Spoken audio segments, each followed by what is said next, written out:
Pour réussir une situation d'intégration au deuxième trimestre de la 4e année moyenne, il est essentiel de maîtriser la rédaction d'un dialogue argumentatif.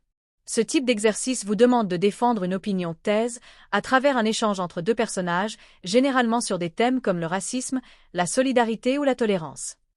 Voici comment structurer et rédiger votre situation d'intégration. 1. La structure de la production écrite. Une bonne situation d'intégration se compose de 3 parties distinctes. L'introduction, le récit cadre, vous devez présenter brièvement la scène. Qui sont les personnages? Où sont-ils? Quel est le problème?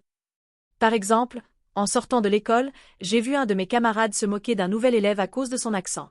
J'ai alors décidé d'intervenir pour lui parler.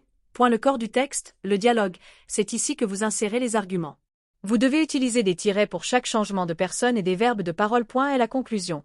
Elle termine la discussion, souvent par l'acceptation de vos arguments par l'interlocuteur ou un appel à la paix. 2.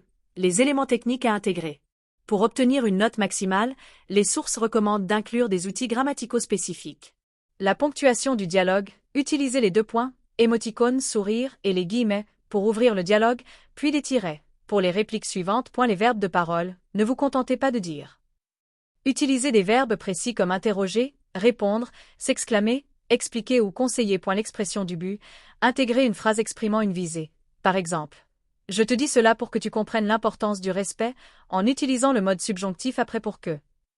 3 exemples d'arguments pour le thème du vivre ensemble.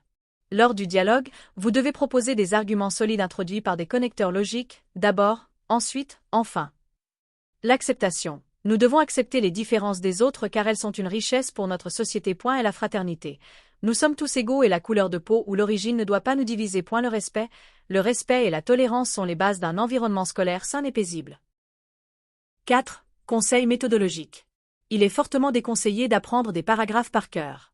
Il vaut mieux apprendre la méthodologie, comment introduire, comment utiliser les connecteurs et la ponctuation, pour être capable de traiter n'importe quel sujet, qu'il s'agisse du racisme, du handicap ou de la violence.